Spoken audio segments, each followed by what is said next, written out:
Well, so obviously coming out of 2016, there's been a heightened awareness of cybersecurity, the threat of foreign actors. We went to DEF CON last year and were sort of really surprised by the capacity of even the good guy hackers. And so shortly thereafter, we put out a white paper called 2020 Vision, Election Security in the Age of Foreign Committed Threats.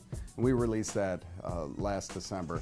And it's based on the idea of defend, detect, recover. So we've really got one major job in elections, right? And that's to put out results that are trusted and true.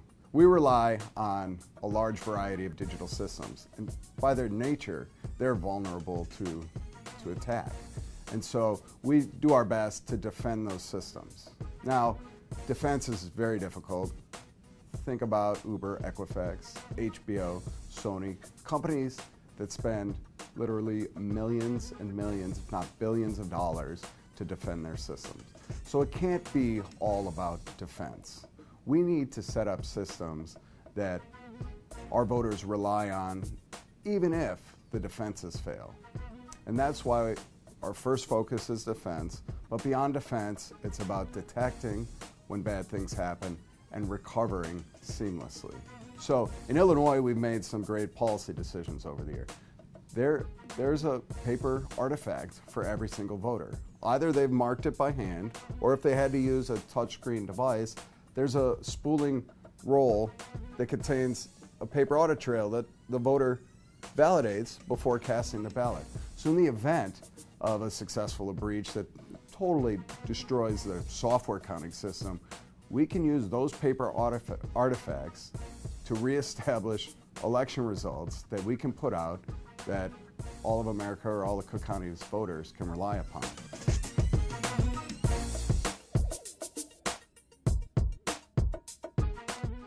So prior to 2000, when I started elections, we joked that that was the wedding planner era of election administration, when you just put together a list of people, some stuff, brought it together on one day, had a ceremony, signed off on the election results like a wedding certificate, and the night was over.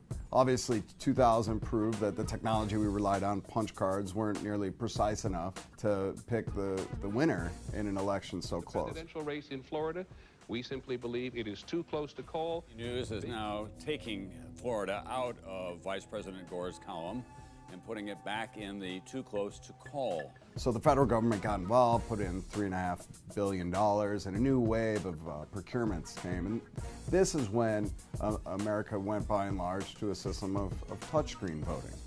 Illinois made a great decision at that time to require a paper trail. Then there was 2016.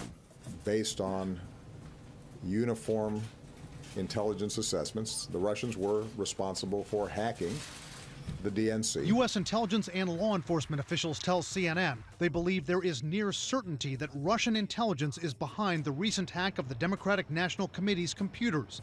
So Congress did. They recently invested $380 million in elections. So Illinois has done a pretty innovative thing with their chunk of that money. So we got about $13.5 million.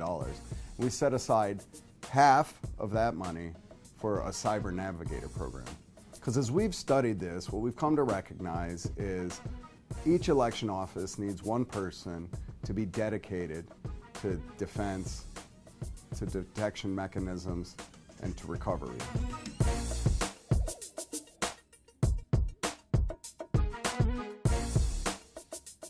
We teamed up with the Chicago Board of Elections to hire an election information and infrastructure security officer. We've worked with the MSISEC to rapidly share information on threats and specific vulnerabilities. We've worked with the Department of Homeland Security to conduct cyber hygiene scans on all of our public-facing websites, and they even came inside to do a more in-depth review of our entire cyber infrastructure as well as our physical infrastructure. We work with the people at DEF CON, security researchers who care deeply about American election infrastructure, to make sure that the training they set up and their testing environment was appropriate.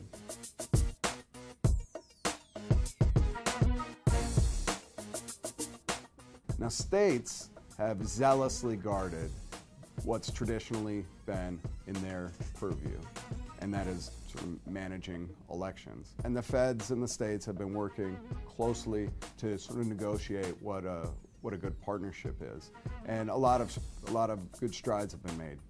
So we're sharing information. We created what's called the Government Coordinating Council. We're helping to drive Homeland Security's investments in things like training and testing, and wanting to make sure that all of that information gets down to the locals. As folks hear about this and read about the cybersecurity issue, there's a lot of focus on the states and the federal government, but the truth is elections are run almost everywhere at the local level. 108 election officials in Illinois manage the elections, not the state of Illinois. We're the ones that guard the warehouses, that review the security logs and the tapes. We're the ones that program the voting machines and the electronic poll books. We're the ones that run election day, count the votes, push them out to the public, audit the results, and proclaim that this election was fair and true. That's not done by state level officials. Now obviously that's a huge burden of getting information to 8,800 local election officials, and it's a huge burden for 8,800 local election officials to quickly sort of mature their understanding of the cyber threat.